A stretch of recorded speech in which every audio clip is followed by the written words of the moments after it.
quero, uma vez mais, louvar a Deus pela sua vida. Obrigado porque você se faz presente. Nós estamos avançando, 19ª parte. Hoje, dia 18 de junho, frio, que bom, o inverno chegou. Quem gosta de frio, tá ótimo. Obrigado pela sua presença, vocês que estão aqui. Amém? Aqueles que estão a caminho, que Deus os traga conforme foi orado. E você que vai estar na internet acompanhando esse trabalho, que Deus também te abençoe. Eu tenho pedido aos irmãos, não só a vocês que estão na internet, mas também aqueles que estão presentes. Eu tenho entendido, eu não compreendo bem, mas eu tenho ouvido dizer que quando você entra no canal, daí do YouTube, no canal, e que você vai lá, tem uma mãozinha lá e que você faz assim, você pique, a mãozinha fica branca lá, que você está dando like, né? Você dá o like e que você também aproveita e dá um comentário ali. Poxa, que bacana, Paz do Senhor, pastor Gilberto, faz um comentário. Me parece que quando você faz isso, o YouTube entende que você está compartilhando e isso vai avançando, colocando mais pessoas para serem alcançadas na mensagem. Se vocês puderem fazer isso, ajudar, é muito bom, porque o nosso objetivo é alcançar o máximo de pessoas possíveis. Muitos podem estar aqui, como vocês estão, outros não. Nós temos casos de pessoas que estão bem distantes daqui, e que aí a internet nos ajuda bastante sobre esse assunto. Irmãos, cada vez mais eu tenho percebido, e eu estou bem convicto disso, de que esse assunto de maldição hereditária é algo tão polêmico, mas é algo tão polêmico que a maioria dos irmãos não acreditam nisso. Não acreditam nisso, foram formados, foram teologicamente experimentados, têm todos os argumentos sobre esse assunto. Então eu estou bem a par de que as pessoas mais interessadas sobre esse legado espiritual na área geracional da família são aqueles que viveram, estão vivendo, ou que ainda querem adquirir experiência até para evitar algo futuro que pode acontecer. Então, esse tipo de trabalho que nós estamos fazendo aqui é para um público muito fino, bem especial. Não é para todos. Eu tenho consciência de que isso não traz, não vou ser contemplado com um público ou com pessoas que estão em plena concordância com esse assunto. Só aqueles mais que estão vivendo na prática isso é que vão entender tudo isso que nós estamos fazendo. Então, irmãos, eu vou iniciar dizendo o seguinte: a responsabilidade do homem é e sempre será de cunho pessoal. Fala, a responsabilidade é e sempre será de cunho pessoal. Até aí tudo bem.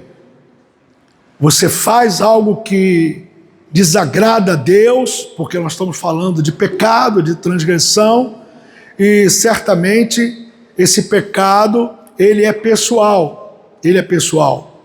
Ezequiel diz que a alma que pecar, esta morrerá. Quando se fala de pecado, de morrer, está falando da eternidade. Ou seja, perde a salvação, não herda a salvação de vida ou morte. Você vai morar no céu ou você vai morar no inferno. Ezequiel não está falando das consequências do pecado. Está falando do pecado, da prática do pecado em si. Então diga comigo, mas as consequências das suas escolhas nunca ficam restritas a ele, ou seja, ao ser humano. As consequências nunca ficam restritas ao pecador. As consequências não. Falamos muito disso com Davi, né? Davi foi o maior exemplo que nós fizemos aqui sobre a prática do erro de Davi. Davi comete um erro e ele não para na sucessão de erros, ele vai aumentando a prática de erro dele e a consequência, mesmo que depois ele venha se arrepender, mesmo depois que ele venha ser arguído dos seus erros, e ele agora vai gerar o salmo, né, de arrependimento, mas as consequências daquilo que ele fez atingiu diretamente a sua família. Uma decisão individual altera também o ambiente ao seu redor. Eu vou repetir para você entender bem isso. Uma decisão individual altera o ambiente ao seu redor. Todo o tema de hoje vai ser pautado nisso. Nós tomamos uma decisão, aparentemente essa decisão não atinge ninguém, ela é só minha. Mas não é isso que acontece na prática. Ela vai atingir todo o redor daquele que pratica tais coisas. Vivemos em sociedade. Ações isoladas geram reações públicas. Repita comigo. Ações isoladas geram reações públicas. Escolhas financeiras afetam famílias.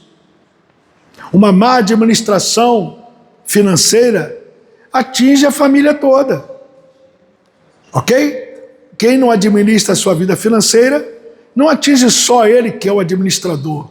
Todo mundo é atingido pela falta de administração. Ou são decisões políticas que moldam as nações de um modo inteiro. O episódio, por exemplo, o episódio de Acã, foi o primeiro exemplo que eu estou pegando na Bíblia. Acã, lá de Josué. Acã, ele sabia que ele não podia cometer erros naquele momento. Havia uma aliança, havia um acordo entre Deus e Israel. Olha, você não pode.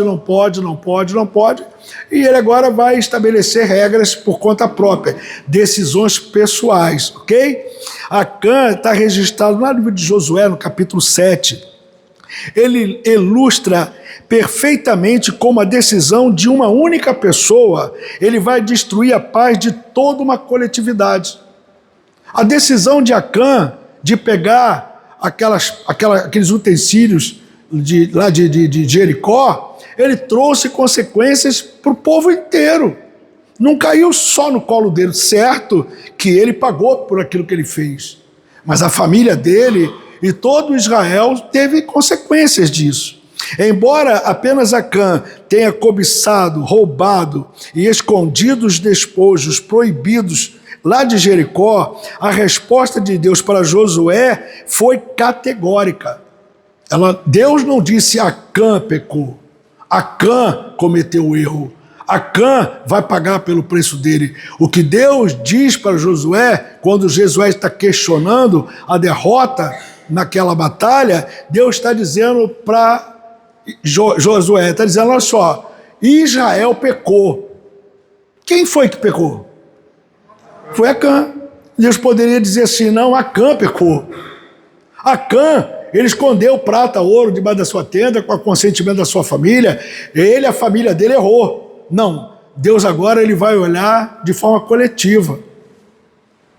Dá para vocês entenderem isso? O erro de uma pessoa, a má administração de um pai, a administração de um líder, a gerência de um pastor, ela pode trazer problemas sérios para uma coletividade inteira. Josué capítulo 7, verso 11, diz assim, Israel pecou, olha o texto, Israel pecou e até transgrediram o meu concerto. Deus está dizendo que Israel inteiro quebrou uma aliança. Quem quebrou a aliança foi um homem. Foi ele. Deus agora ele vai trazer isso de forma coletiva. Ou seja, até tomaram o anátema que também furtaram, e também furtaram. Tomaram. Quem tomou? Foi Israel que tomou? Não. Quem tomou o anátema foi Acã. Mas Deus está colocando a culpa numa nação inteira. E também mentiram. Quem mentiu? Foi Acã. E ele coloca todo o peso em cima de uma nação. E até debaixo da sua bagagem o puseram. Ou seja, quando Josué ele vai investir contra a cidade de Ai, aonde houve essa derrota, aonde Acã agora ele vai esconder debaixo da sua tenda a prata, o ouro, despojo de Jericó, queridos, 36 soldados morreram nessa batalha. 36 soldados perderam as suas vidas nessa batalha. A culpa de Acã, pessoas inocentes morreram. Pelo menos a Bíblia faz menção de 36 pessoas que morreram nessa batalha. Imagina! E se morreram, tiveram prejuízo. Eu fico aqui imaginando que esses 36 soldados, eles tinham famílias. Assim como Acã tinha família, esses 36 também tinham famílias. Talvez ficaram viúvas as mulheres, seus filhos perderam seu pai nessa batalha, e o erro não foi desses 36. Eles só estavam ali e morreram. A culpa era de Acã. Deus usou o termo no plural para mostrar que o pecado cometido no ambiente privado ecoa de forma devastadora na esfera pública. Eu vou repetir de novo. O que Deus usou no termo no plural, dizendo que não foi Acã, foi Israel inteiro que pecou, ele estava dizendo o seguinte, ele está mostrando que o pecado cometido por uma pessoa, ou seja, essa pessoa pecou de modo privado, ela vai ecoar de forma coletiva e vai ser devastadora esse erro. Não só de forma pública, mas também no conceito de família. É por isso que nós estamos aqui, para entender esse processo. Nossas omissões e desvios éticos, pessoas sempre cobram um preço daqueles que caminham ao nosso lado. Ou seja, todas essas omissões, todos esses desvios éticos que são de cunho pessoal, sempre vão cobrar um preço daqueles que caminham ao nosso lado. Eu cometo erro. Eu cometo as práticas que são contrárias aos princípios de Deus. Mas eu estou esquecendo que eu tenho meus filhos. Estou esquecendo que eu tenho meus netos. Que eu tenho meus bisnetos. Que eu tenho uma família. E quando o peso da minha transgressão cair sobre mim, por causa do meu erro, eu estou levando uma linhagem inteira sobre isso. Para entender a gravidade do ato de Acã, é preciso compreender o decreto divino sobre Jericó. Nós vamos voltar lá em Jericó. Pegar algo de anátema significa transferir a maldição e a condenação daquela cidade pagã para dentro do acampamento do povo. Deus está dizendo, não pega nada de Jericó. Tudo que está em Jericó é amaldiçoado. Tudo que está lá é amaldiçoado. Não pega nada de lá, deixa tudo lá. Deixa lá. Acã cobiçou e pegou para si objetos, coisas que eram chamadas de anátema. E trouxe para dentro de Israel coisas impuras. Ele contaminou uma cidade inteira, um país inteiro, uma nação inteira. É a mesma coisa que você chegar na feira e comprar um relógio ou um celular roubado. Você encontra aí esses relógios, esses celulares muito caros, né? Aí você encontra a facilidade, o celular, quanto custa um celular caro desse? 5 mil? 10 mil? Já está aí. 10, é o tal do iPhone? É mesmo? Jesus do céu. Aí você, 10 mil. Aí você, o cara está vendendo por 1.000. Aí você fica, pô, levei vantagem. Comprei um iPhone de 10 por 1.000. E você com a cara de idiota, compra um objeto roubado, sabendo que tem uma coisa errada aí, e põe essas coisas na sua casa. Tá? Eu estou falando com crente, e aí você me ouve, que ou você para com a prática de roubo de água, de luz, de internet. Tem crente que vive confortavelmente roubando luz, roubando água, roubando internet. Vive naturalmente. Existem pessoas que convivem na lei da vantagem, ou seja, da corrupção, da propina, e acha que está vivendo bem. É mais ou menos isso que eu quero falar aqui. Acã, ele não roubou apenas os bens materiais, ele introduziu a corrupção espiritual no meio de Israel. Quando ele faz isso, ele colocou no meio de Israel maldição. Ele pega objetos malditos, coisas que eram abomináveis, coisas materiais. Ele trouxe e colocou lá dentro de casa. E agora contaminou todo esse ambiente. Os crentes, eles são assim, né? A crente que, principalmente o pessoal que trabalha em libertação, o pessoal que é assim muito avivado, né? Aí ele vai na tua casa, aí ele vê demônio em tudo quanto é coisa, né? E, ó, aquele quadro ali tem um demônio, aquele e sai, arranca tudo, bota fogo em tudo, queima tudo. Já foi um tempo que eu fazia isso, eu via demônio em qualquer objeto. Entrava na casa da pessoa, saía arrancando tudo, é anátema, sai. Esse é o princípio de não ter coisas erradas dentro de casa, de ter coisas roubadas dentro de casa, né? Então, querido, é assim. Às vezes você nem sabe, mas você tem algo dentro de casa que é objeto de maldição. Sim, isso é fato. Então, nós que somos crentes, que estamos ouvindo isso, se você tem alguma coisa que não é boa, você manda embora, você queima mesmo. Aqui eu queimava muito essas coisas, eu queimava demais.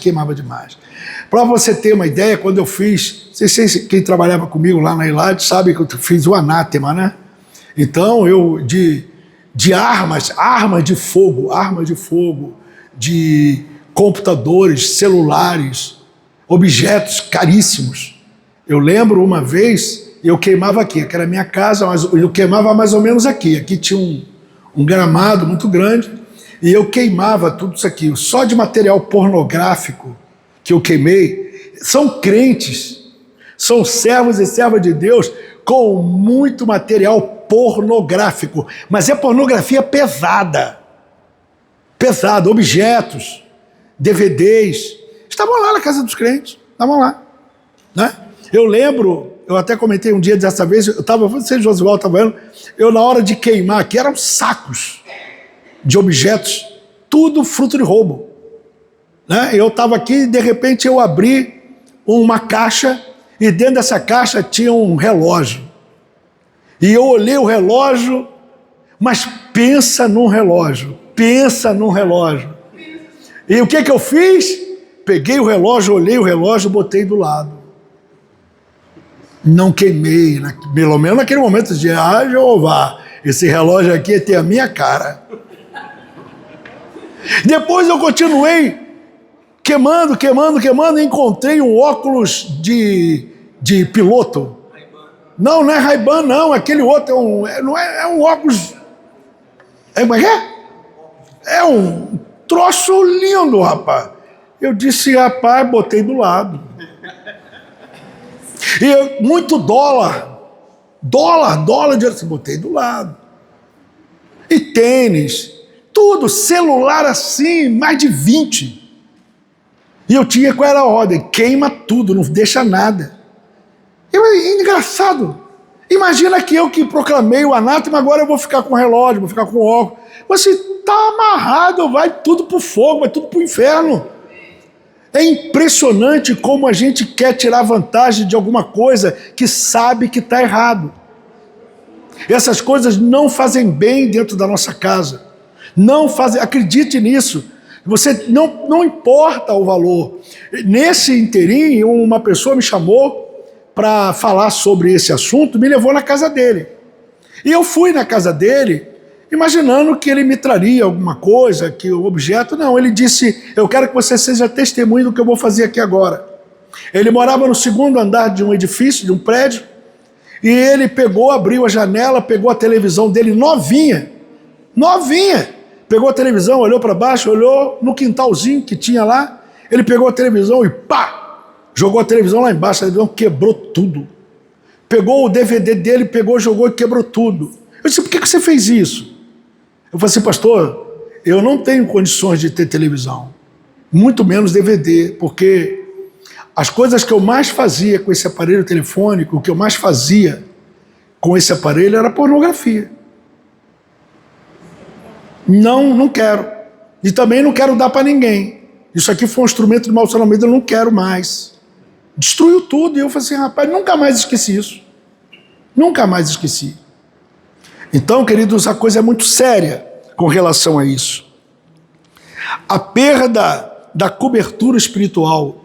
Quando nós trazemos objetos, quando nós estamos fazendo algo que está entristecendo a Deus, Deus tira a cobertura.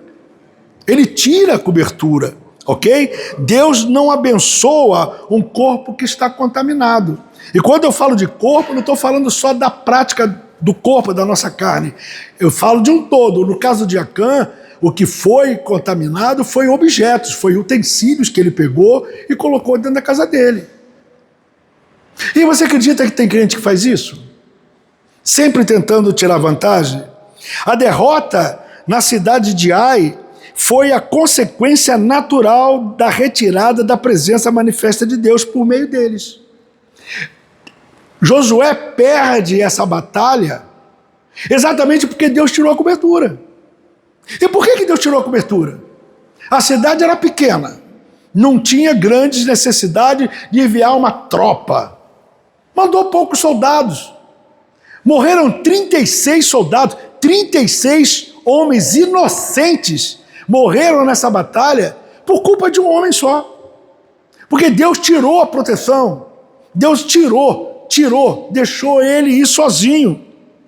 Enquanto o cerco se fechava para descobrir quem trazia anátema, Acã teve a oportunidade de confessar voluntariamente, mas permaneceu em silêncio até que ele seja descoberto.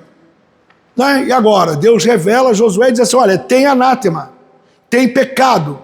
Quem pecou? Quem pecou? Talvez Acã pudesse dizer, eu pequei. Eu peguei a prata, eu peguei o ouro, está tudo lá escondido na minha tenda. Ele se cala.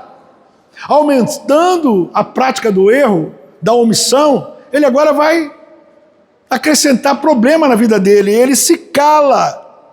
Ou seja, no corpo de Cristo, nos dias atuais, a tragédia no Vale de Acor ecoa como um alerta urgente sobre os perigos da cumplicidade silenciosa. Nós estamos com coisas dentro da nossa casa, práticas que precisam ser resolvidas, confessadas, mas a gente não confessa. O que se alega para não confessar é a desculpa de que o gabinete pastoral não é seguro. É fato. As igrejas de hoje, elas não têm segurança. A membresia da igreja, que quer confessar seu pecado, que quer confessar sua queda, o seu erro, ele não encontra respaldo na pessoa do pastor, nem na esposa do pastor. Eles têm medo, porque vão lá confessar a sua transgressão, o seu pecado, e no dia seguinte, a igreja toda está sabendo. Está sabendo, literalmente está sabendo. Então as pessoas, eu escuto isso o tempo todo. Não há segurança, mas é necessário que se confesse o pecado, que se arrependa do pecado, e que renuncie o pecado, e que não pratique mais, para que a misericórdia de Deus volte a habitar nesse ambiente. A tenda de Acã representa a nossa esfera mais íntima, onde pecados ocultos e pequenos desvios éticos são muitas vezes tolerados, escondidos ou justificados por aqueles que estão mais próximos de nós.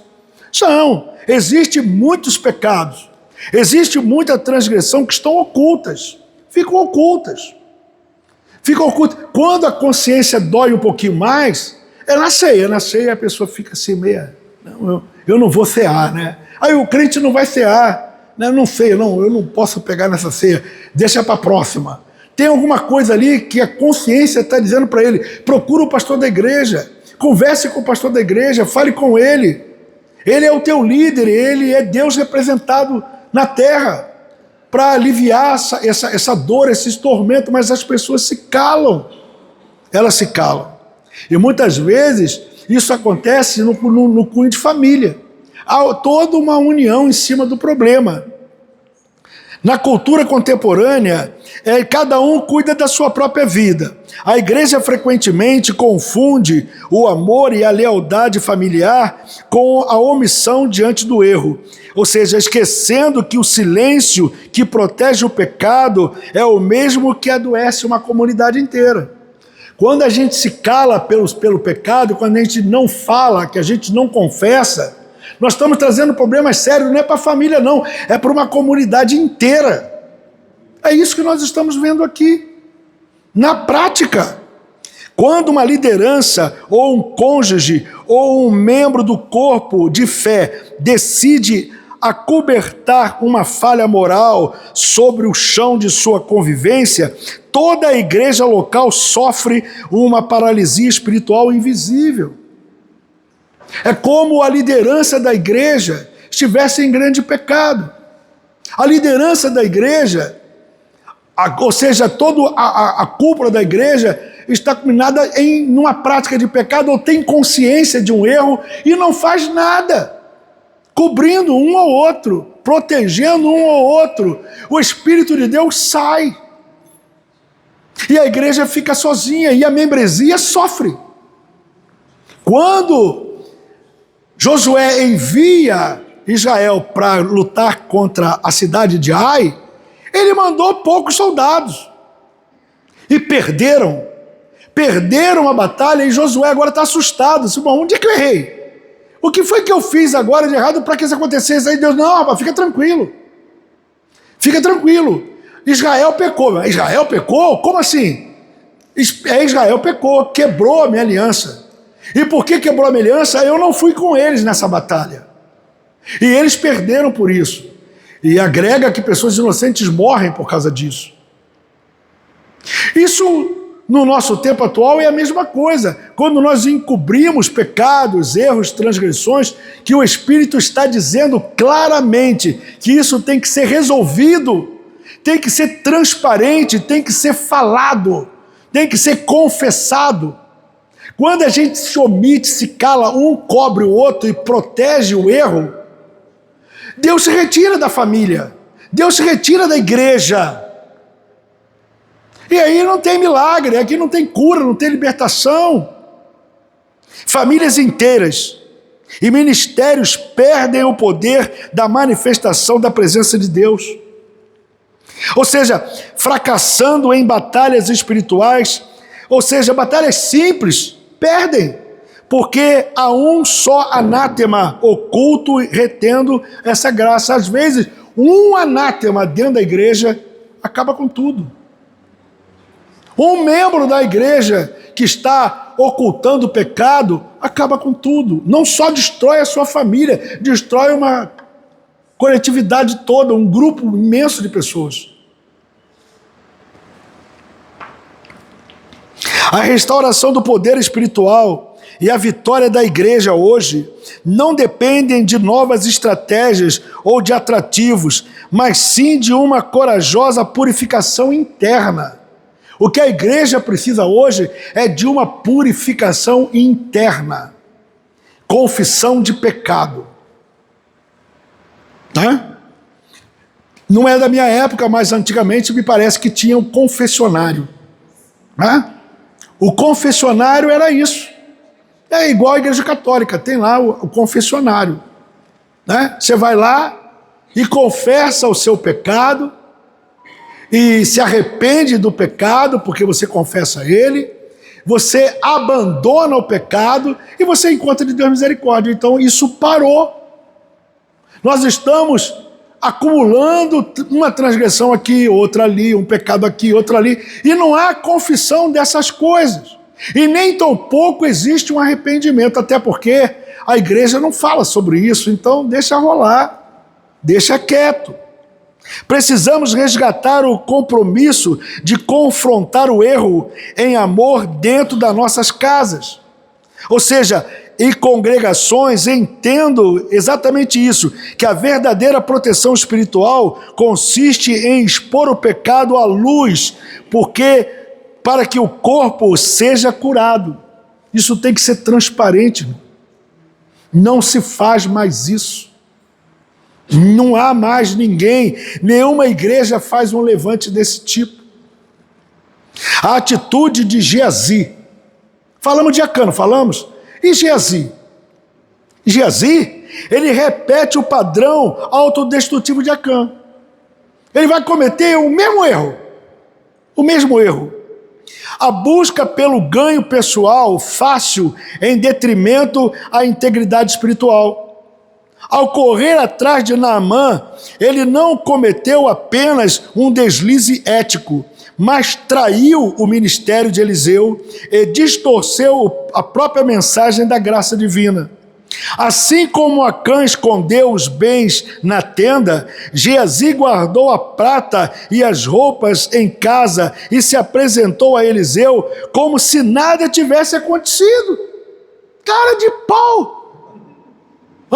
Eliseu, pelo Espírito, confrontou Geazi. O mesmo Espírito estava com você quando o homem desceu da carruagem. Ele está dizendo, onde é que tu foi, Geazi? Aí o que Geazi responde? Teu servo não foi a lugar nenhum. Não foi? Pois o meu Espírito foi e eu vi o que tu fez. Não dá para confessar. Não tem. Olha só, a punição estendeu-se à descendência de Geazi. Assim como na vida de Acã a descendência pagou, Geazi também pagou. A descendência dele, o dinheiro que ele acumulou para garantir o futuro da sua família, veio acompanhado de uma maldição incurável. Lepra. Acã foi pedrejado. A família dele toda foi pedrejada. Os animais dele foi todo pedrejado. Escolhas movidas por desonestidade, cobiça dentro de uma casa e contaminam o ambiente familiar.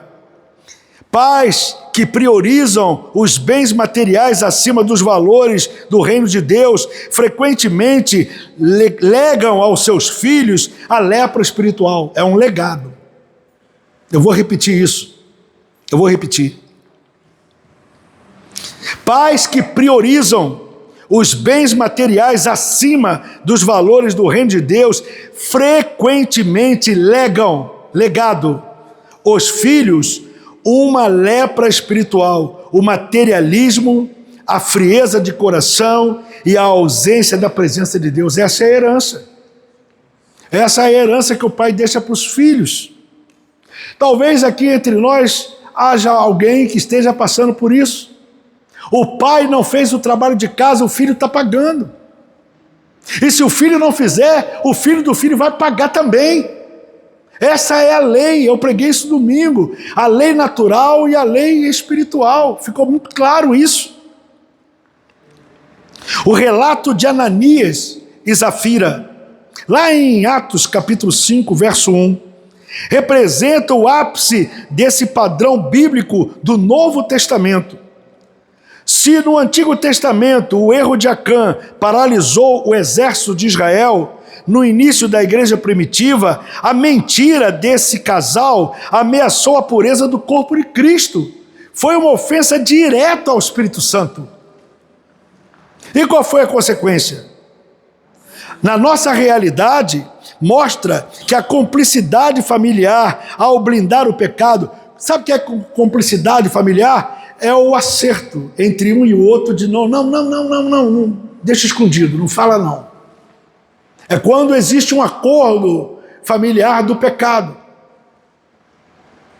Se o marido errou, a esposa tem que dizer, vai lá e confessa seu pecado.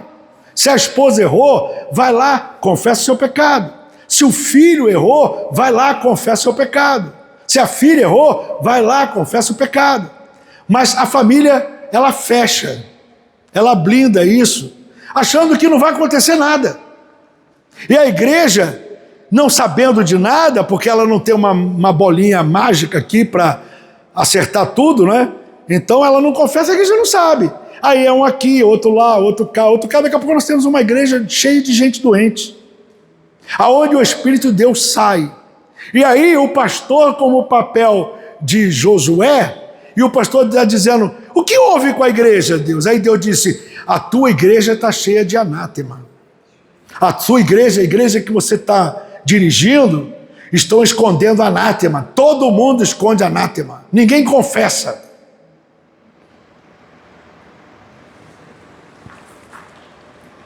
Deus, Ele zela pela integridade da sua igreja.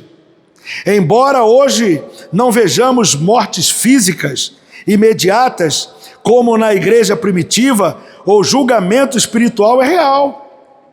Igrejas locais e famílias perdem a vitalidade, a unção e o poder do Espírito Santo por tolerarem falsidade e o suborno moral. É essa a realidade da igreja hoje. Preste atenção, Acã escondeu o anátema na tenda e trouxe derrota militar para uma nação inteira. Eu vou repetir, Acã, ele, por atitude pessoal, uma decisão que ele tomou a decisão, por ele ter feito isso e ter escondido o anátema na tenda dele, ele trouxe derrota para uma nação inteira. E Geazi? Geazi buscou enriquecimento ilícito, oculto, e trouxe lepra para a sua família inteira. Aí eu te pergunto, Deus mudou, irmão? Deus mudou? Não, porque segundo a teologia, Deus mudou. Deus mudou? E Ananias e Safira mentiram em parceria. É terrível quando se mente em parceria, um cobrindo o outro, para obter status espiritual, e trouxeram a morte para si mesmo. Morreram, os dois morreram. Quer falar sobre isso? O rei Salomão. Rei Salomão, ele mostra que o pecado oculto e a cumplicidade também afetam os que possuem maior sabedoria, riqueza e poder. O que Salomão pediu? Salomão pediu o quê? Sabedoria? Salomão pediu o quê? Entendimento? Pediu inteligência? Isso não elimina o homem sábio, não elimina a inteligência, ele não protege ele. A sabedoria de Salomão não valeu de nada, a inteligência de Salomão de nada valeu. Nada valeu. Diferente de Acã e Geazi, ou de Ananias, a queda de Salomão não foi um ato rápido e escondido na tenda, mas um processo lento. É aqui que está o nosso problema. É um processo lento. É lento. Ou seja, muitas vezes público, de concessões espirituais que foram todas documentadas na Bíblia. Está lá em 1 Reis, capítulo 11. Deus havia proibido expressamente o casamento com mulheres de nações pagãs, advertindo que elas desviariam o coração do povo para seus deuses. Salomão, por interesse político e paixão, ignorou o aviso e uniu-se a 700 rainhas e 300 concubinas. O texto bíblico diz que, na sua velhice, suas mulheres desviaram seu coração. Para agradá-las, Salomão não apenas permitiu o paganismo em Israel, mas ele mesmo construiu altares para deuses abomináveis como Moloque e Quemos. Eu fico imaginando Salomão construindo altar para demônios. Isso é lento, entende? Isso é bem homeopático. Quando a Bíblia diz que nós temos que ser muito espertos, prudentes, antenados, o diabo ele se faz de anjo de luz, ele se introduz e de forma muito sutil, muito inteligente, ele vai infiltrando, e daqui a pouco estamos nós lá diante de Moloque, diante de Quemos. É isso? Salomão passou por isso. A desobediência começa na tolerância ao erro dentro da nossa própria casa. Eu vou repetir. A desobediência começa na tolerância. A desobediência começa na tolerância. E também ao erro que está dentro da nossa própria casa. Ninguém cai assim.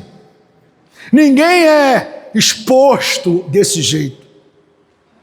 Quando se torna público, isso já está contaminado lá dentro, a lepra já está correndo lá dentro há muito tempo. Há muito tempo. O crente atual, ele pode ter um vasto conhecimento bíblico, liderar ministérios e falar com eloquência, mas se não houver vigilância diária e obediência prática no ambiente privado, a ruína espiritual, ela é inevitável. O que Deus está nos dizendo é que tem que ter uma prudência diária. É diária. Conhecer a verdade não anula o preço de abandoná-la. Repete comigo. Conhecer a verdade não anula o preço de abandoná-la. Você pode conhecer. Você pode conhecer tudo. Mas se você cair, tu cai. O conhecimento da verdade não impede que você faça alguma coisa errada. Você sabe disso? Quando nós entristecemos o Espírito Santo por alguma coisa, é o próprio Espírito Santo que vai nos advertir antes da queda. Ele fala. Fala comigo, o Espírito Santo, ele fala comigo. Quando a gente vai fazer algo que vai entristecer, ainda não entristeceu. Quando você vai fazer, o Espírito diz, vai errar, hein? Não faz. E a gente vai, teima e faz. E você já percebeu que quando nós teimamos e fazemos, a gente fica chateado. Eu tenho esse problema. Quando eu entristeço o Espírito Santo, que eu teimo, né? Que às vezes eu faço algo que entristece a Deus. Agora, graças a Deus, já há muitos anos que eu não sinto isso. Mas antigamente eu sentia isso. A primeira coisa que acontecia era, caramba, eu não tenho vergonha na cara mesmo, caí de novo. E aí, a sensação, hoje eu não vou na igreja. Fala comigo, todo mundo, hoje eu não vou na igreja. Diga assim, hoje eu não vou cantar. Fala assim, muito menos orar. Às vezes você vai dizer, pastor, não me dê oportunidade hoje, hein? Não me dê oportunidade hoje, hein? Não me dá oportunidade. Alguma coisa aconteceu. E a gente se entristece. É por isso que a misericórdia de Deus, repete comigo, a misericórdia de Deus, ela se renova a cada manhã. Alguém pode dizer para mim por que ela se renova a cada manhã? Por que ela, toda manhã, ela se estabelece em nós?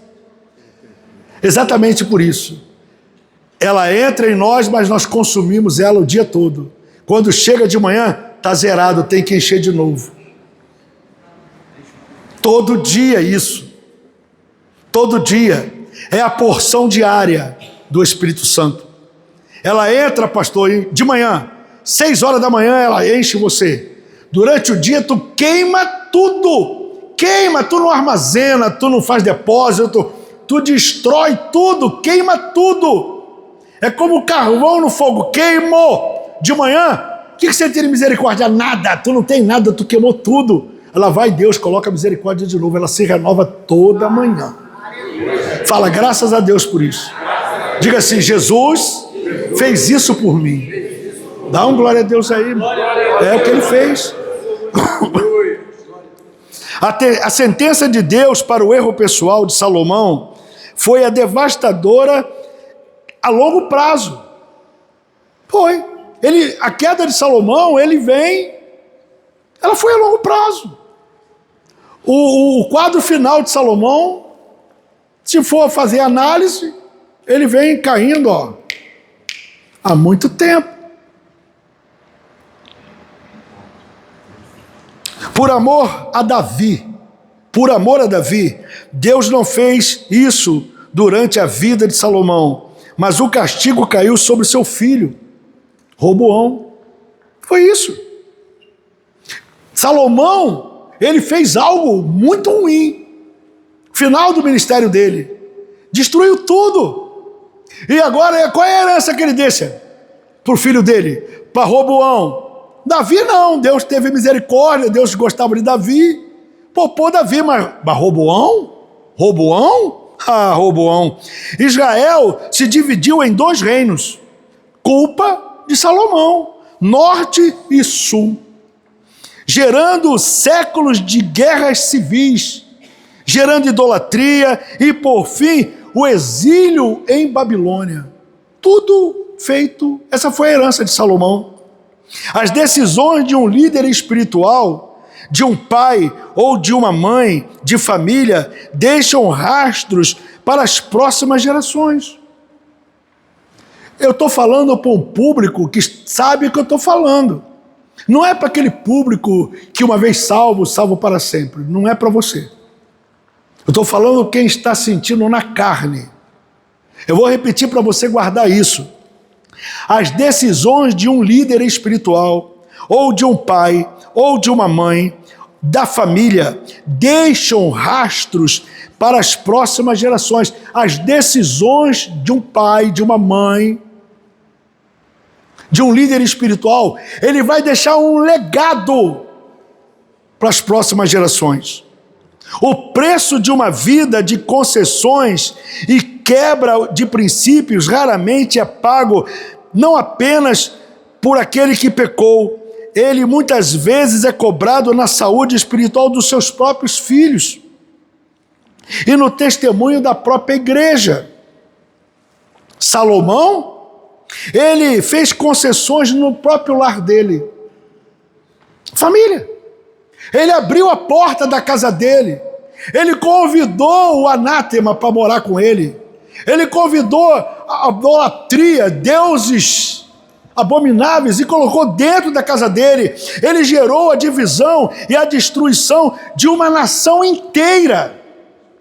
Foi isso que Salomão fez. Uma decisão dele. E você não vem falar de herança? Não se fala de herança? E já que estamos falando de Salomão, de Roboão, e por que não falar do rei Jeroboão? Sim, é o desfecho mais trágico dividido desse padrão de escolhas pessoais que geram ruína coletiva. Enquanto Salomão iniciou a decadência por meio de concessões no lar, Jeroboão, o homem que assumiu o reino do norte em Israel após a divisão, institucionalizou, está difícil, o pecado, transformando o desvio espiritual em política de Estado. Foi isso que ele fez. Ele fez isso. Na Bíblia, ele ficou marcado pela pior marca que um líder pode carregar, sendo mencionado repetidas vezes nos livros de Reis e Crônicas, pela frase Jeroboão, o filho de Nebate, que fez Israel pecar. Fala, Jeroboão fez Israel pecar. Ele é o rei, é o governo. É o governo. Nós vamos ter agora as eleições aí. Você já pensou em quem você vai colocar como presidente desse país? Porque o presidente desse país eleito, é ele que elege os ministérios. É ele que elege o primeiro escalão, o segundo escalão, o terceiro escalão. É eles que vão botar todo mundo lá. Você sabe em quem você vai votar? A nação, ela é regida por um presidente que nós colocamos lá. Na Bíblia, ele ficou marcado pela pior marca. É isso. A trajetória de Jeroboão e o impacto na nossa realidade revelam o nível mais perigoso da quebra da responsabilidade. Ou seja, todos nós somos responsáveis, todos. Ficar isolado achando que você não faz parte do processo é um erro gravíssimo. É muito grave.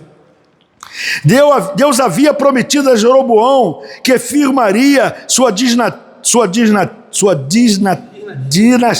Hoje está difícil. Se ele fosse obediente. Deus chamou Jeroboão, vem cá, rapaz, a tua dinastia vai... Viu, não, saiu de novo. Eu acho que eu estou ficando meio velho, né? Tá essa coisa acontecendo, né? Ok? Porém, ao assumir o trono, Jeroboão teve medo que o povo, ao subir a Jerusalém, fosse matar ele. Ele teve medo. Ele teve uma preocupação. Isso está lá na Bíblia. O Reino do Sul. Ou seja, para evitar que o povo viajasse, Jeroboão, ele fez 2 bezerros de ouro e os colocou estrategicamente em Betel e Dan. E disse ao povo: vocês já subiram muito a Jerusalém. Aqui estão os seus deuses, ó Israel, que tiraram vocês do Egito. Ele pegou 2 bezerros e colocou lá para que eles não viessem para cá. E o que ele colocou? Bezerro de ouro. O que ele colocou aí? Idolatria. Ele levanta a idolatria. Ok? Ele facilitou o acesso à religião, mas removeu a verdade. Ele removeu a verdade. É o perigo do evangelho customizado. É a conveniência de líderes e de comunidades atuais que, para reter pessoas ou obter aprovação, diluem a sã doutrina, criam facilidades teológicas e oferecem um caminho de adoração confortável, mas vazio de santidade. É a troca do altar do Senhor pelo pragmatismo humano. Essa é a nossa realidade de hoje. Essa é a igreja de hoje. Que ela não prega a verdade. Ela, achando que o povo é massa de manobra, faz o que quer. E o povo, na sua ignorância, eles aceitam. O pecado de Jeroboão criou uma rota de colisão espiritual para o reino do norte, que durou séculos. A decisão que ele tomou gerou um conflito que gerou séculos. Absolutamente todos os reis que sucederam em Israel repetiram o seu erro. Esse desvio crônico culminou em centenas de anos depois da destruição total do Reino do Norte e no cativeiro pelas mãos do rei da Síria. Estou falando de história. A decisão de uma pessoa, de um líder. E quando a gente desce o nível, eu chego na minha casa, na sua casa, ei, você pai, marido, esposa, filho. A desobediência, ela tem degraus. Ela pega o maior ao menor. A regra é a mesma. O erro de Jeroboão prova que o pecado não confessado, ele é institucionalizado e cria uma cultura de pecado. É uma horta. Aí vai só pecado, um atrás do outro. Pais que normalizam a mentira. A desobediência ou a falta de compromisso com Deus dentro da sua própria casa criam um padrão de filhos e netos que seguirão de uma forma natural. O pai e a mãe que não têm compromisso com Deus, os seus filhos vão seguir isso naturalmente. Eles não é um bom exemplo. Não é um bom exemplo. O erro pessoal de hoje, ele vira estilo de vida. Fala comigo, o erro pessoal de hoje é um estilo de vida. É um estilo de vida. O que vai acontecer nesse estilo de vida? É uma geração que vai acontecer amanhã. Diga, o meu estilo de vida vai gerar filhos. Ou seja, amanhã. Aquilo que eu estou fazendo hoje vai refletir lá na frente. Lá na frente.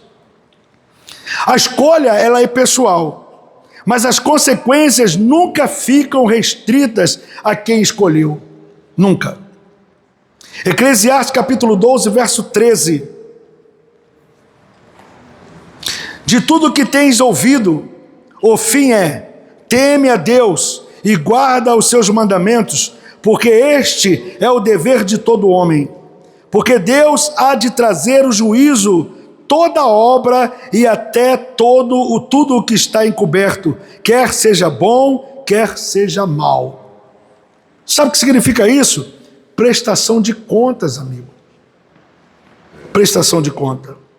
Olhando para um líder, um pai ou uma geração, quando ela cede seus direitos legais e espirituais por meio de desobediência, ele não está apenas assinando a sua própria falência, ele está, na verdade, hipotecando o futuro dos seus filhos. Seus filhos. É o efeito cascata, irmãos. O filho, o neto, o bisneto acabam herdando um recinto completamente desgastado. O que eles têm de herança é nada. O gestor, ele não fez nada.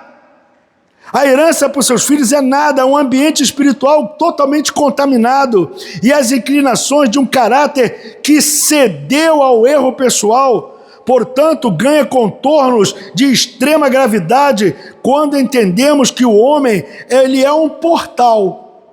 O homem, ele é um portal. Ou seja, o que ele deixa entrar na sua desobediência passa a ter livre acesso àqueles que vêm depois dele. Por isso que eu chamo que o homem é um portal. Ele pode colocar coisas boas, mas pode também colocar coisas ruins. Aquilo que vem após ele é o resultado disso. A quebra desse ciclo exige um posicionamento tão violento e intencional quanto a força da própria transgressão. É assim, né? A gente erra muito. Aí, entre aspas, a gente se arrepende. E corre para onde? Para a igreja. Corre para a igreja. A igreja é o hospital. Então aqui Deus agora vai corrigir, vai nos abençoar. Não é isso? E nós achamos que essa correção é imediata. Nós achamos que tudo tem que acontecer rapidamente, que tem que ser para amanhã. Nós queremos que tudo seja para amanhã. E a coisa não é bem assim. O que ele deixa entrar na sua descendência, através da sua desobediência, é um passe livre, é um acesso que ele deixou para todos aqueles que vêm após ele. O que você está vendo hoje, teu pai fez. O que você está vendo que teu pai fez, teu avô fez. Essa é a realidade de quem está vivendo isso. Eu entendo e compreendo que tem uma faixa de crentes aí tão abençoados, mas que isso não acontece com eles. Aí eles defendem o outro lado. Não, pastor, você está errado. Eu estou do lado daqueles que estão vivendo a dor, que estão vivendo o sofrimento, estão sofrendo na carne. Talvez está dizendo, pai, onde é que eu errei? Diz para mim. Não, talvez tu não tenha feito nada. Você está na linha de sucessão. É, na linha de sucessão. Um homem espiritualmente morto, um homem caído, não tem em si mesmo a matéria-prima necessária para gerar a própria vida. Eu vou repetir isso que é importante. Aqui está o estado de consciência, de socorro, de pedir ajuda. Você não vai a lugar nenhum se você estiver espiritualmente morto. Se você está caído, se as coisas estão zeradas, você não tem nada, absolutamente nada, você não vai gerar vida, porque você não tem vida. Você não tem.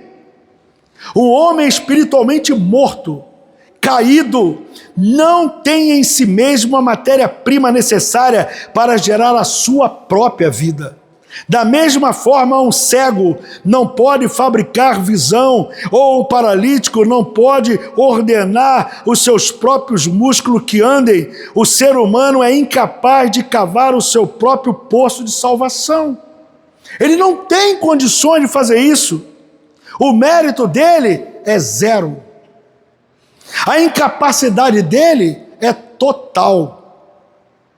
É por isso que o segundo Adão, Jesus, é uma questão de pura necessidade jurídica e espiritual. Entendeu, Josivaldo?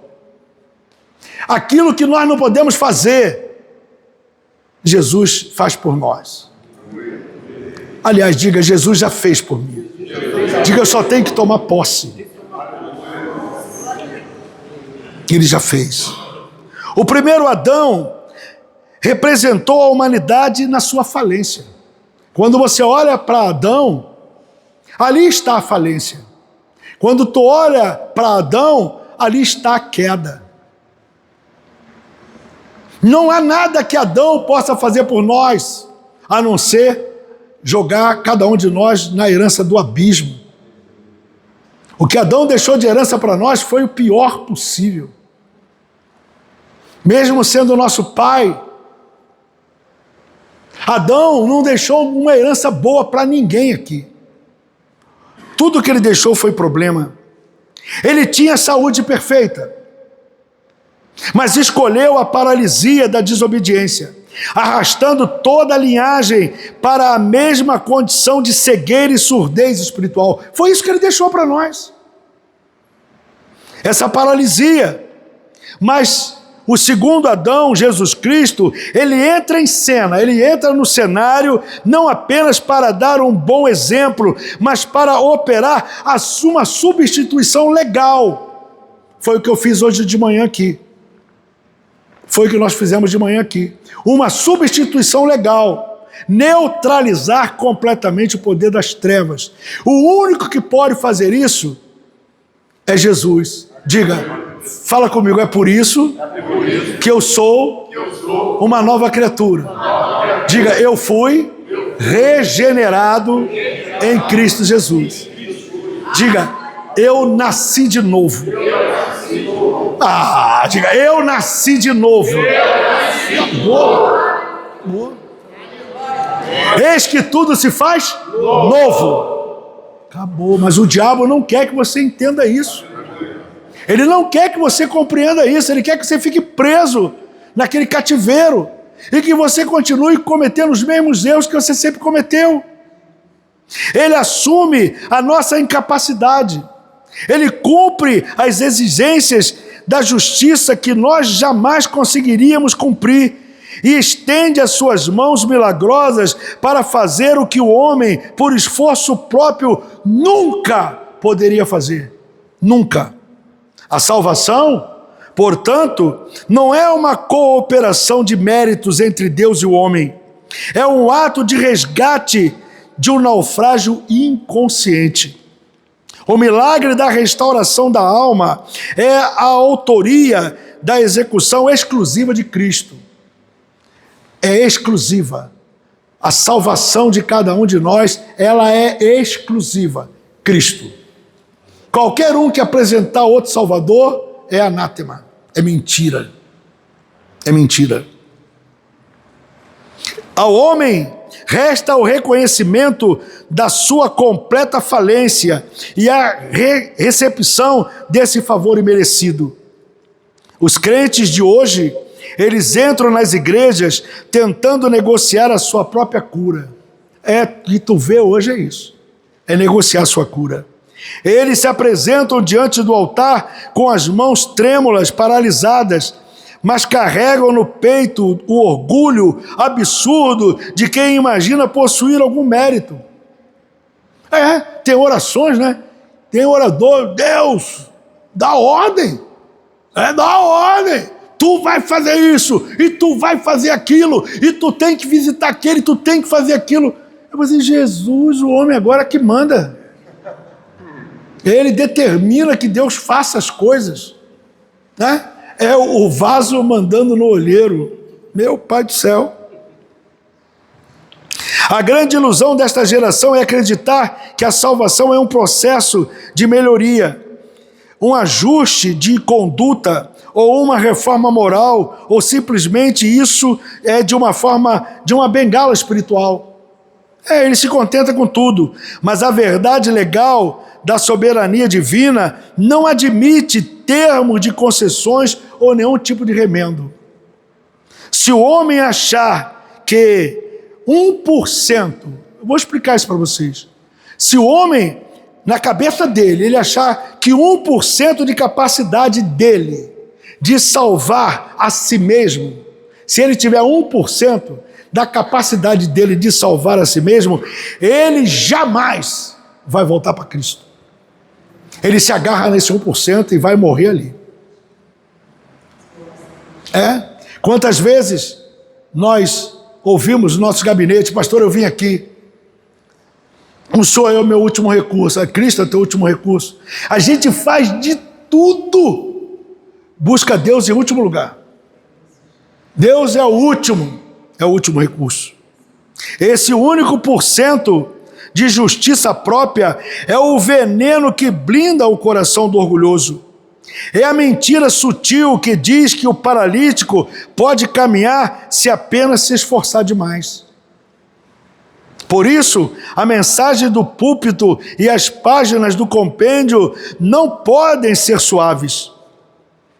Elas não foram feitas para massagear o ego de ninguém. Já nasce sobre uma sentença de queda. O papel da verdade é funcionar como um martelo pesado que esmaga a autossuficiência.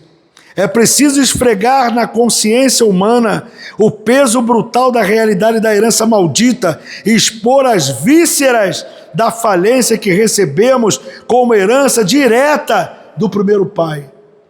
Não deixou nada. Nada. E nós corremos a vida inteira tentando resgatar aquilo que foi dado lá no Éden. Foi de graça, recebeu de graça. Uma atitude errada, uma decisão errada, olha o que ele trouxe para nós. Aí Jesus Cristo entra em cena para restituir tudo que está lá. Ei, querido, o meu Jesus, o seu Jesus, ele preparou um novo céu. Ele diz: eis que tudo se faz novo. Tem algo bom para acontecer. E você tem que acreditar nisso. Adão não apenas perdeu o domínio, ele decretou a falência espiritual da sua raça. Ele decretou a falência espiritual da sua raça. Nascemos cegos por natureza, incapazes de discernir a luz por nossos próprios olhos. Nascemos mudos, sem condições de articular um único clamor que mude a nossa sorte. Nascemos mortos e homens mortos não cooperam com a sua própria ressurreição. Quanto mais escuta, quanto mais ele ouve, maior é a percepção e o diagnóstico da nossa profunda cegueira. Mais gloriosa e nítida e violenta será a manifestação da luz desse segundo Adão. A luz de Cristo não divide o palco com méritos ou com boas obras de homem nenhum. Ou ele é o salvador completo de um indivíduo, ou ele não será absolutamente nada. Ou ele é, ou não é. Aí eu te pergunto, o que Cristo é para você? Qual é a prioridade que você dá ao teu Salvador? O quanto você investe nesse Salvador? Qual é o teu investimento nele? O choque da realidade é a única ferramenta capaz de quebrar a espinha dorsal dessa soberba. É o golpe exato que desmonta o tribunal da aparência que o pecador ergue sobre si. Quando o homem ele compreende as suas melhores obras não passam de trapo de imundície, ele finalmente larga as suas defesas e desabafa diante da justiça do seu Redentor. O segundo Adão não veio para ser um auxiliador, ele veio para ser o milagreiro único. Ele não divide a glória dele com ninguém. Ele entrou no cenário da ruína humana para assumir o controle e refazer o contrato. Onde o primeiro homem ensinou a nossa miséria através da sua desobediência, Jesus Cristo estabeleceu o resgate legal definitivo através do seu sangue vertido na cruz. O milagre da ressurreição da alma humana é uma intervenção violenta e exclusiva. Não há espaço para orgulho, não há margem para barganha e não há aqueles que façam qualquer tipo de negociação. O paralítico não ajuda a criar perna, ele simplesmente levanta e anda. Ele levanta. O Senhor diz, levanta, anda, e ele levanta e anda. Ele está pautado na promessa, na palavra.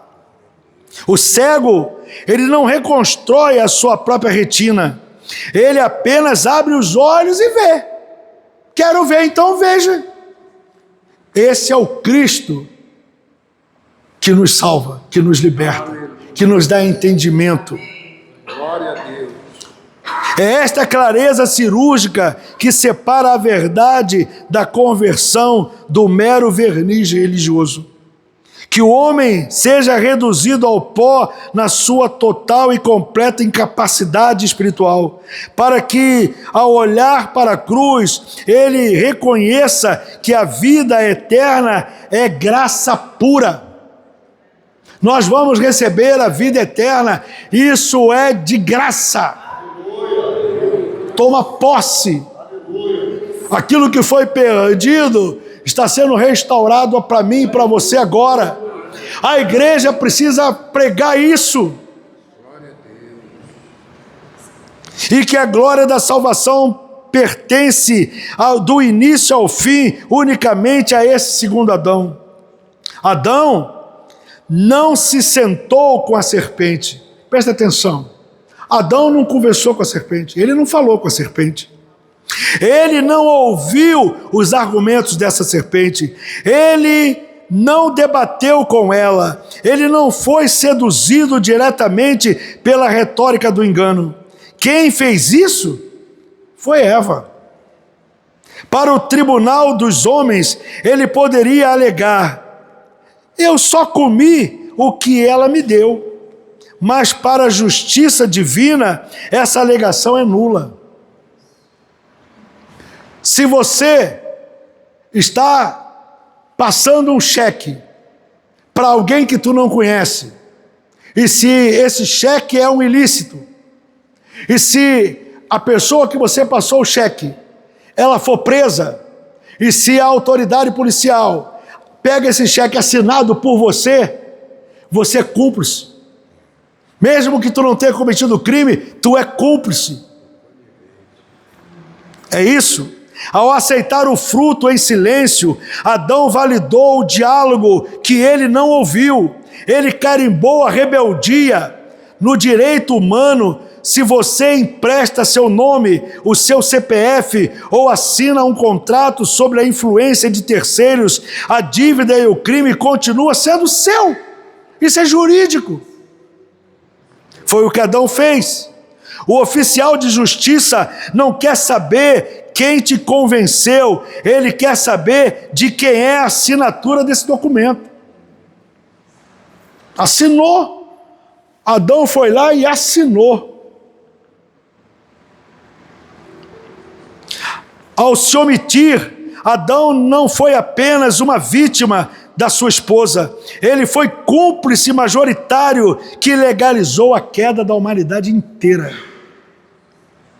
Ele pegou a procuração do governo da terra, que Deus havia emitido exclusivamente no nome dele, e sem dizer uma única palavra, endossou no verso e a entregou na mão do diabo. Ele pegou a procuração no verso, assinou e disse: Satanás, eu te dou todo o poder e toda a autoridade, toma, a terra é tua. outorgou ao diabo aquilo que Deus deu para ele. Foi isso que ele fez. A omissão é o silêncio que transfere a legalidade para as trevas. Repitam isso. A omissão é o silêncio que transfere a legalidade para as trevas. Ser omisso. A igreja está fazendo esse papel de omissão. E sabe quem vai pagar isso? Somos nós. Porque aquilo que você deseja não vem, não acontece. Porque a igreja, ela entrou num sono profundo da indolência. Existe uma manobra diabólica em cima disso. São milhares de crentes sendo enganados por coisas infantis, mínimas. Aqui está a raiz da frouxidão espiritual, que adoece o ambiente de toda a igreja. O pecado da omissão silenciosa. Repete, o pecado da omissão silenciosa. Eu sei que eu não vou agradar todo mundo. Estou bem consciente disso. Principalmente quando vai para a internet. Os crentes de hoje, eles entram nas igrejas blindados por uma perigosa ilusão. São blindados, a mente está blindada. Pode falar que ele não vai, não adianta, ele não entende, não adianta que ele não vai compreender. Ele quer sempre o caminho mais fácil. Ele sempre quer encontrar algo que seja instantâneo. Eles desenvolveram uma falsa teologia de que não praticar o mal é suficiente. Eu não estou fazendo mal nenhum. Eu não faço mal. Já ouviu isso? Eu não bebo, não fumo, eu não falo palavrão. Eu até gosto da igreja. Já ouviu alguém falar isso? Eu conheço uma porção de gente que faz isso. É tão bonzinho ele, né? É isso. Eles desenvolvem uma falsa teologia que não praticar mal é suficiente, achando que a ausência de um erro ativo os torna automaticamente homens justos. Para manter uma paz barata e superficial, eles simplesmente decidem silenciar.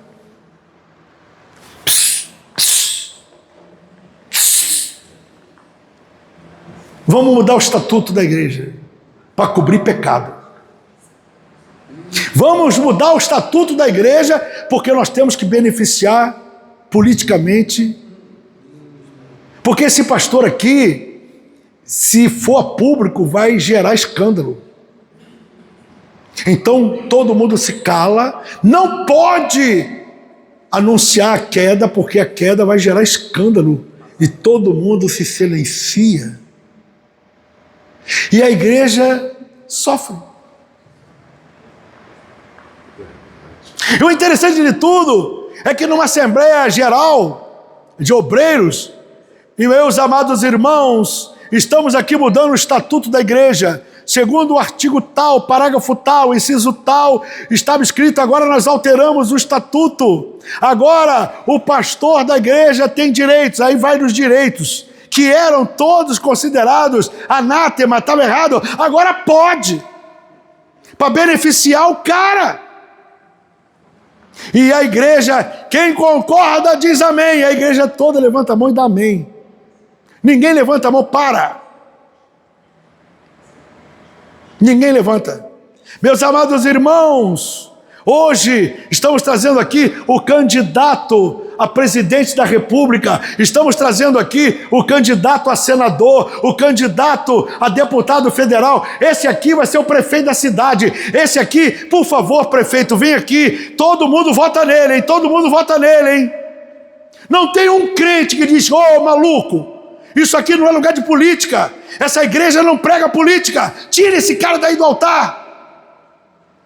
Ninguém fala, ninguém tem coragem de falar isso. Enquanto eu estiver vivo, e tiver consciência, político não entra não sobe esse púlpito, não sobe. Não sobe. Só sobre o meu cadáver. E se tiver pecado, eu vou ali e vou acertar isso. Acredite nisso. Para manter a paz barata e superficial, eles simplesmente decidem silenciar. Eles se omitem para evitar o peso dos conflitos e a fadiga de confrontos completamente desnecessários. Eles vão encontrar um caminho. E o que acontece com isso? O Espírito de Deus fica? Não, ele vai saindo, querido. Ele vai saindo. É isso que acontece. Esconde-se covardemente atrás de decisões e das opiniões de terceiro, sejam da liderança, da cultura vigente ou do ambiente da sua própria família. Eles juntam nas mesas do engano, enquanto impiamente que os seus silêncios os tornam neutros. Mas, na verdade jurídica, o reino destrói essa mentira com 3 golpes brutais. 3. O primeiro golpe estabelece que a omissão humana é de fato um ato de assinatura. Repita comigo: a omissão humana é um golpe, é uma omissão, ou seja, é uma assinatura. Ser omisso. Segundo, o tribunal do Espírito, o silêncio nunca operou, nunca operará na neutralidade. O silêncio não faz isso. Ficar calado diante da quebra de princípios eternos é uma afirmação de apoio. O homem que se cala está, na verdade, carimbando o CPF e dando o seu total aval. O silêncio pacífico de muitos homens nos bancos das igrejas hoje é de cumplicidade. É uma convivência fria que atrai sobre eles exatamente o mesmo veredito que Adão fez. É o mesmo veredito. A lei espiritual é imutável. A omissão pune com o mesmo rigor que a ação. Segundo golpe, expõe a fragilidade e o perigo da chamada inocência por tabela. Achar que está imune ao juízo porque não dialogou com a serpente, isso é ingenuidade. Eva debateu, Eva foi seduzida pela retórica, mas Adão, quem assinou a queda? Quem foi que assinou? Eva, ela foi enganada, ela dialogou, ela questionou. Mas quem assinou a sentença não foi Eva, foi Adão. O Criador não julgará o homem pelas pressões externas que ele sofreu no caminho, mas sim pela autoridade legítima que ele recebeu e voluntariamente abriu mão dela. Ele abriu mão. Quanto mais é dado, mais é cobrado. No governo desta terra, alegar a influência de terceiros não anula o crime cometido. O rastro digital do jurídico e da responsabilidade moral permanece sendo individual. O terceiro golpe revela o desastre absoluto da procuração que Adão entregou. O maior dano causado pelo silêncio dos homens é a perda total do território legal. Ele perdeu tudo. Quando o homem falha em seu papel de guardião, de sacerdote e de líder reto, ele rasga o documento de identidade espiritual que o céu emitiu em seu nome. Ele permite, por pura frouxidão, que o inimigo governe dentro da sua própria geografia, dentro da sua casa. Ele permitiu, ele assina. As trevas passam a operar por procuração na sua casa, no seu ministério e na sua mente. Imagina, o mundo das trevas agora, o homem outorgou o direito a ele de governo, na casa, na mente e na igreja, e no Estado. Esta abordagem jurídica do Éden é a ferramenta exata para quebrar a passividade. Ela arranca o homem contemporâneo do papel confortável de vítima do sistema, coloca-o em rodeios de banco de réus, culpado por sua própria negligência. Força-o a encarar a responsabilidade legal pela sua própria vida e pela sua linhagem. Não há espaço para desculpas quando o rastro de sangue do pacto está sobre a mesa.